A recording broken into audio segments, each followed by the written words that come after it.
I think what you say, 2016, you had a near death experience. Can you explain that a little bit? Well, big, life was hard, right? Like I'd been 2005, I had a stillborn daughter, and uh, it's hard to explain something so beautiful, holding this perfect baby in that moment, but also being so heartbroken.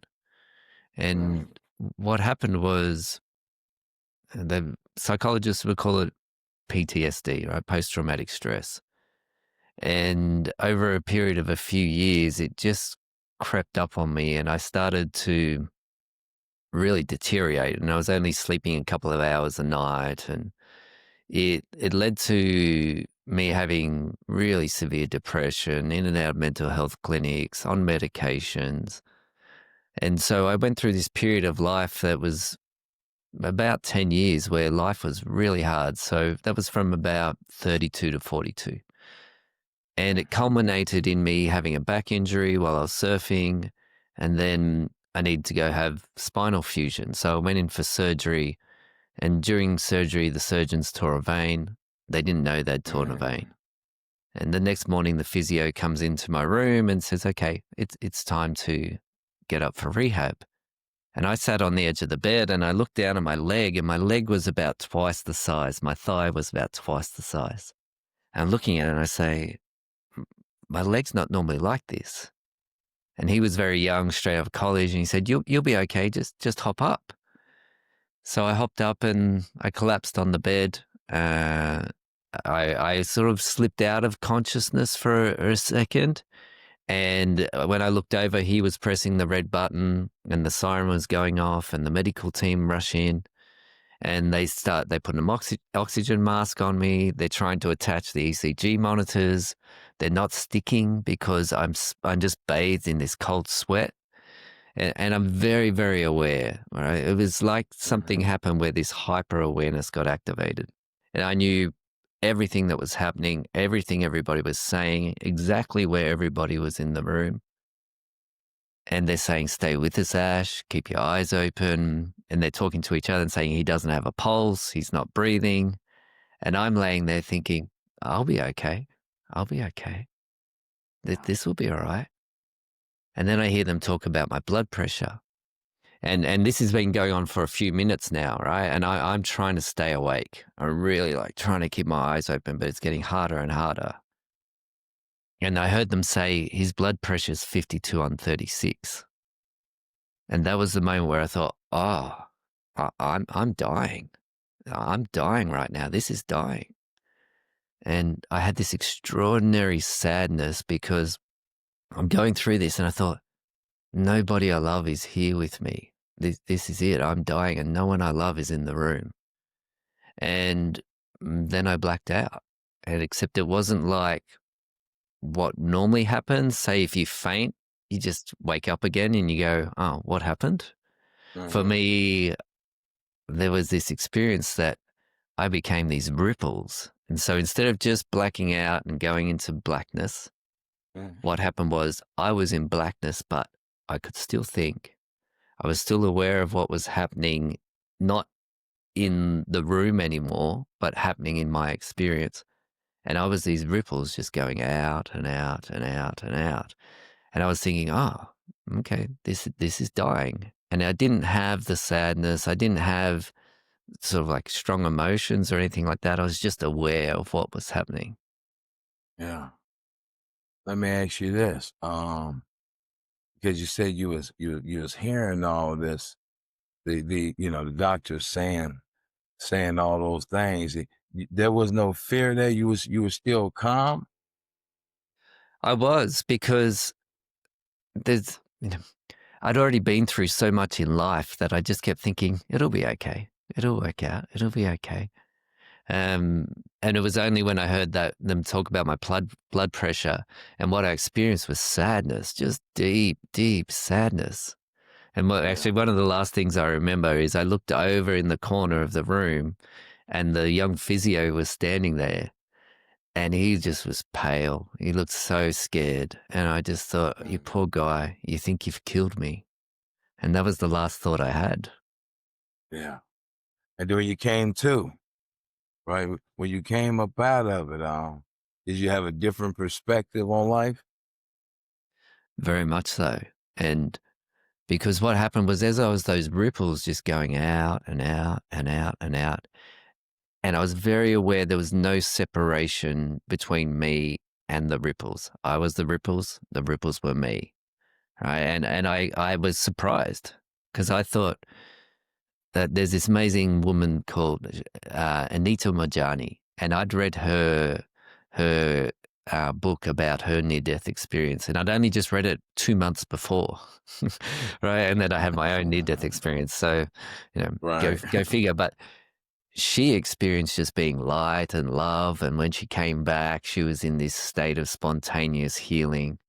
And I thought, well, maybe when I die, I'll become like an enlightened Buddha or something like that. And I was me. That really surprised me. Here I am expanding out, and I was Yeah. this experience of me, and I thought, wow, even when we die, we're still ourselves. Yeah. Except, I can, in hindsight, I can go, oh, I can see that was me without the conditioning of the upbringing in my life. It was Okay. like, Yeah. all those things that happen to us as we're born as a baby, we come into a body as a, this is my understanding now. We come Yeah. into this body as a pure soul. Yeah. And so a Hmm. baby doesn't have the conditioning. It doesn't know, it's not born with an accent, right? We get Right. the Right. accent. So Hmm. I left my body, all that stuff got left behind. And I was left with the essence of myself. Right. And I Hmm. just felt like myself. And it was like, oh, okay. We all have this unique soul fingerprint. And I experienced that. It was like I could feel it, that there's nothing else in the whole universe like me. And there's nothing like you. It's like we're all walking around with this. This is our conscious awareness. Yeah. So experiencing that alone, right? That there's more that happened, but just that to come back Hmm. into my body and know that, wow, there's this fingerprint that is just me. Yeah. Wow, okay, there's this fingerprint of just you, and even when we die, we still have the true essence of ourselves. It Yeah. was extraordinary, extraordinary. Yeah. What was the first thing you thought you want to do after that? I mean, I know you had this different perspective on life. What, yeah, Mhm. what you want to do? What was your thought process? Well, what happened was, as I was going out as these ripples, I started to say, I want to stay. Right. And in my life before near death experience, my life Hmm. was all about putting myself last and doing everybody else's needs first. Yeah. Okay. Which was why I was in the state that I was in. Right. I was in a job I didn't like. I was in a relationship that wasn't working and hadn't been working for years. There Hmm. was, I just, but I thought that was living from my heart. Right. I thought I was Yeah. doing the right thing by living that way.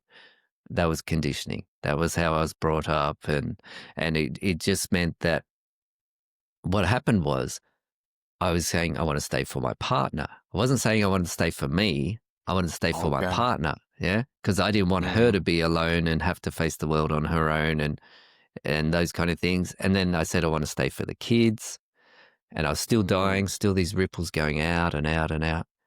And then Yeah. I felt this warmth come over me. It was like this golden warmth, and I said, I want to stay for the work that I do and walk the planet from my heart. And Hmm. the very, very, very instant I expressed that, it was like I had this download of what that looked like. And then I opened my eyes and I heard them say, his eyes are open, he's breathing, we've got a pulse. And I had to go, hang, in the days following, I was very, very, very ill. Right, they ended up putting almost half my blood back into or half like blood transfusion, almost half the blood. So I'm not sure Uh, what that is in American terms, but we mhm. effectively have about 6 liters of blood, and they Okay. had to put back almost 3 liters over the next week. Um, Wow. and so extraordinary pain because I'd lost so much blood, it was pressing on all my organs. So I Hmm. came back to extraordinary pain. Anita Majani, she came back to love and light and healing. I came back to true, true, true deep suffering. And the first Wow. time I knew that there was a shift in me, so I had gratitude. I was like, wow, okay, this I'm Yeah. in pain. I'm screaming because of so much pain, but I'm alive. I'm alive. And then over the next few days, I was in ICU. I could hardly speak or move. And one of the first things I said was to this nurse was, I'm so happy to know this level of suffering. I could have gone my whole life and not known that people were suffering like this every day. And that I remember thinking, wow, where did that come from? It was like deep, deep, deep gratitude in the hardest, most difficult moment of my whole life. There was beauty. It was Yeah. extraordinary. That was interesting. Well, it was interesting. I'm sitting here listening to you, and even during that process, you said before this experience, you was a people pleaser. You put everybody before you. So in essence, you was lost before all this. You really didn't Hmm. know who you were, and even in that process of going through it, you still wanted to stay for the wife. You still wanted to stay for the kids. Then all of a sudden, you have this experience with your true self, and now you want to live for your heart. Well, I'm just saying this. That's how deep this thing go as people pleasing and caretaking. That even on Hmm. that journey, you still putting other people first, and a lot of people think it's selfish, but we have to learn how to take care of ourselves first. What you think about that? Yeah, and I believe the lie that pleasing everybody else first was the way. And so now I understand if I honor myself, take care of myself, do what my heart is telling me what to do, let go of what the mind is telling me, right? The mind Okay. is a tool for doing what my heart's wish is. The mind, its job isn't to doubt. It isn't to get in the way of things, right? Which is what what it likes to do, right? And the mind will come in and try and get in the way, right? But the heart is the true guide. That so when we can listen to God or intuition or source or the universe, whatever people put on that, that's the heart telling us. So and a good example, let's say, for example, I was in a job that I just didn't like. I there was aspects of that I'd liked in the past, but I was ready for change, but I just stuck with it and stuck with it and stuck with it. That was having a negative impact on my family because they were getting an exhausted, unhappy version of me. If I pivoted and the work I do now I love, my Hmm. family gets this really happy version of me, right? That has a flow on. And so something I'll often say is the family, they look to the chief for their security. So if the chief of the family or the chiefess, whoever is that leader of the family Hmm. is happy, connected, assured, the tribe will feel that. Yeah, they will Yeah. follow that. They will feel that. And so, how do you get that? Well, you get that by honoring yourself and being connected to who you truly are. And it took me a long time. I went through years and years. So this is end of 2016, and Hmm. I'm still learning all the time, every day. Even in this conversation with you, I'm learning.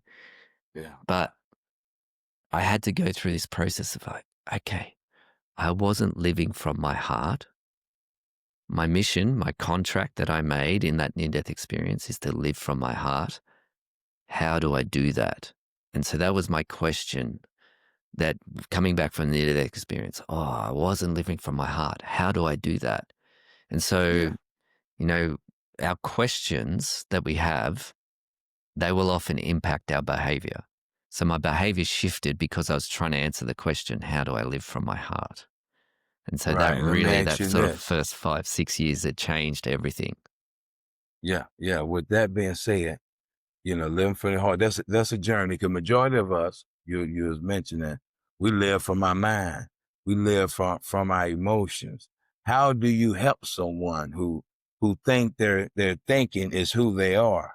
How do you help someone get to the point where they can learn live from their heart. I remember the time that I found out that I wasn't my mind. And what had happened was, so I had the post-traumatic stress. I'd been sleeping about 2 hours a night at most for about 8 months. And I went to the doctor and he said, I think you have depression. I think you have bipolar. And I was like, what? What? And he said, you don't think you're depressed? And I started crying and I said, no. And I'm crying in the doctor's surgery because I'm so depressed, still not believing that I'm depressed. Right. And I went home and I was thinking about it and I thought, my mind is lying to me. And so, I used to believe that saying, I think, therefore I am, except Mm-hmm. now it's like, I feel, therefore I am, right? I feel. That's what I'm here to do. That's why we have a body, is to feel. And Mm-hmm. so that part of us is, it's the mind, it's preoccupied with survival. That's it, that's part of its function.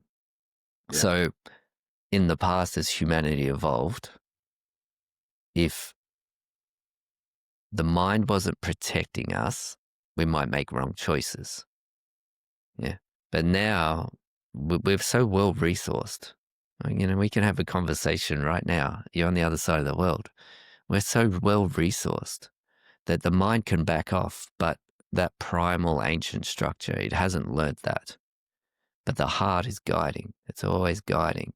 And so your heart, this is a good way to tell the difference. Your Mm-hmm. heart, it's patient, it's kind, it's loving, it wants what's best for you, it's generous. The mind, highly critical, it's judgmental, it's impatient, it's looking for danger. Mm, Yeah. So if you can come okay. out of those, right, which is one of the reasons journaling is so fantastic, is just writing your thoughts down.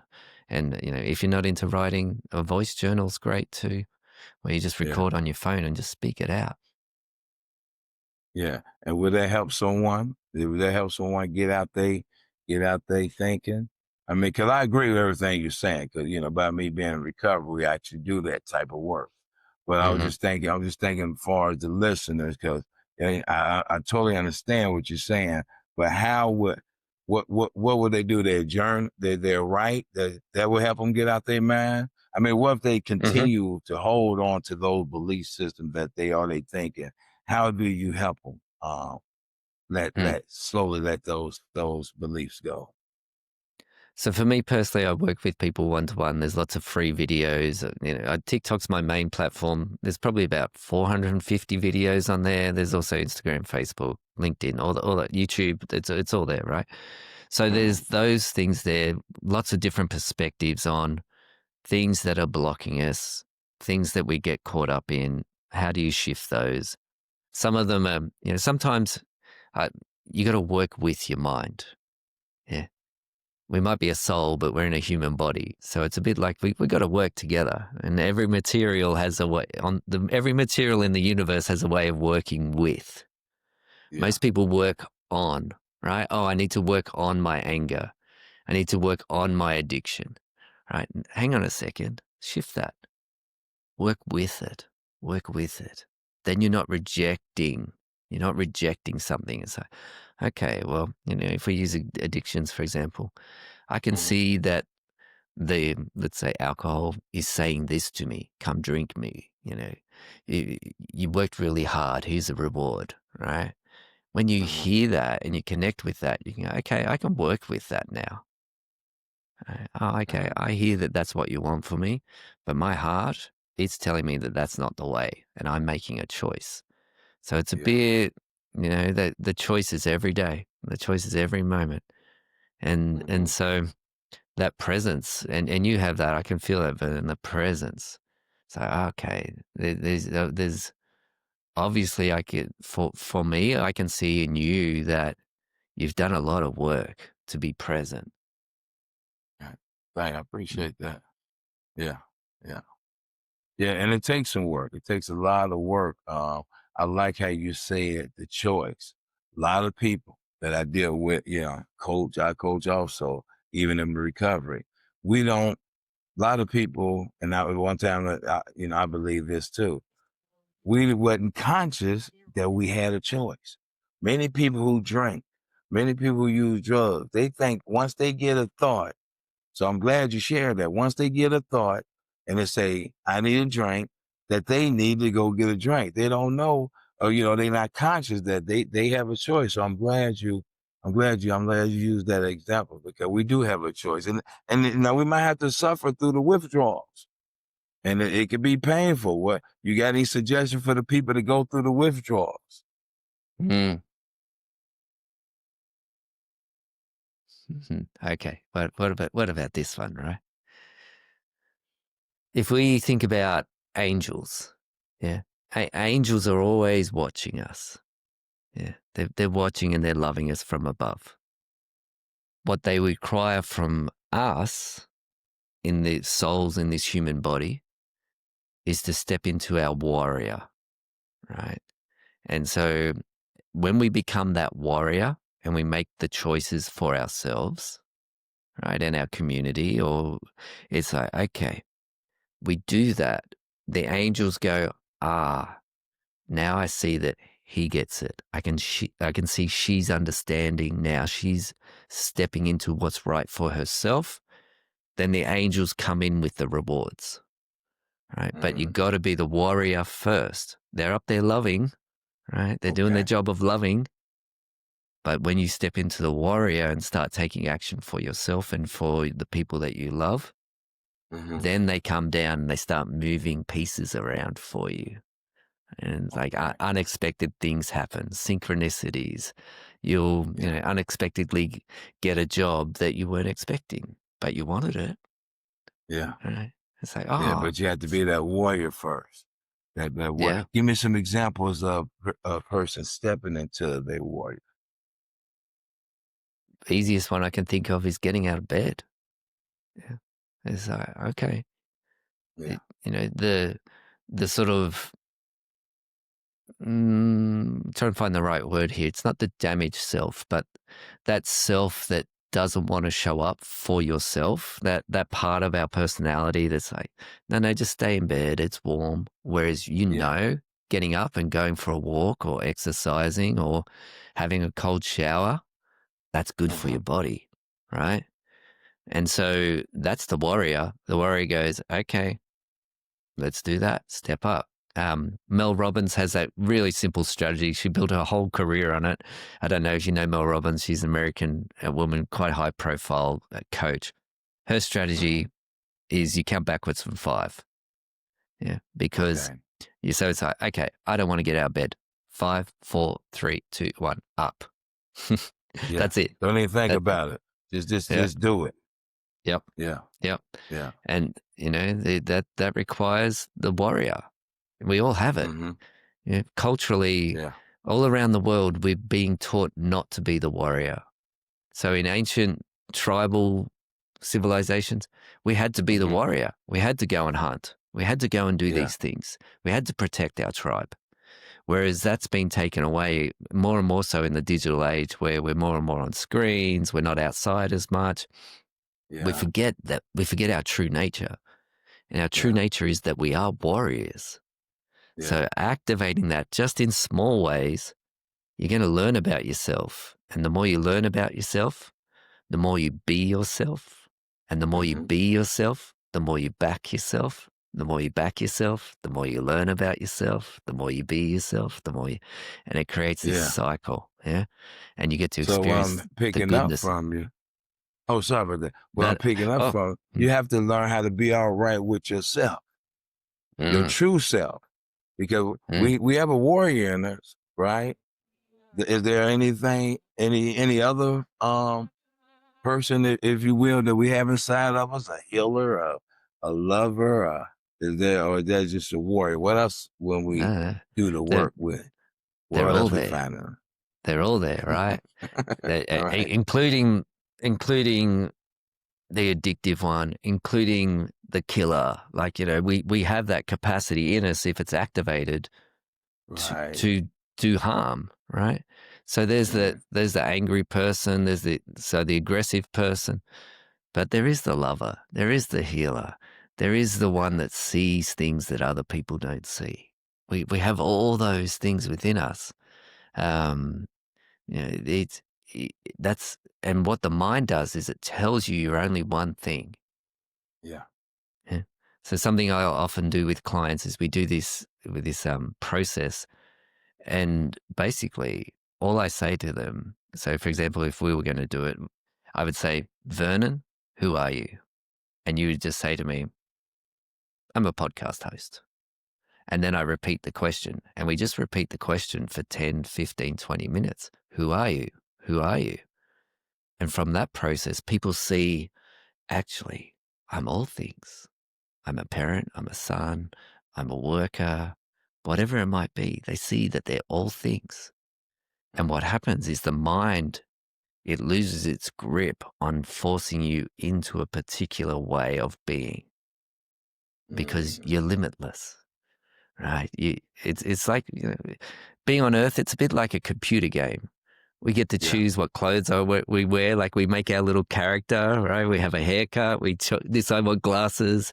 You've got a white Mhm. shirt on today. I've got a jumper, and then we Yeah. go out in the world and we explore, right? Our experience might be wake up, go to work, Yeah. right?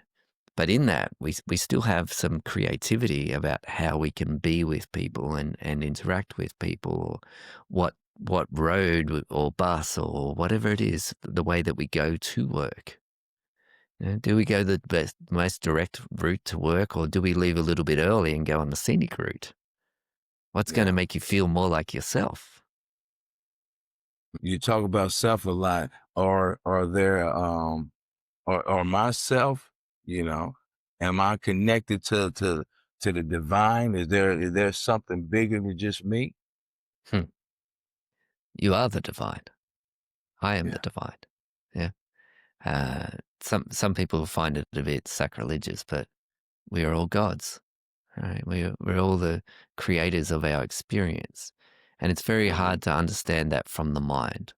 But as Yeah. people experiment with their life and experiment with who they could be versus who they think they are, they learn more and more and more. Let's say I was driving along and someone honked their horn at me, yeah, and I could get upset. I could give them a wave. I could pull Mhm. over and cry in the front seat. I could turn off, take another road. I could think in my head, thank you. Thank you. I was driving a bit slow. Thank you. Yeah. There's so many different ways that I could respond to a situation. And that's because I am the creator of the response. Yeah.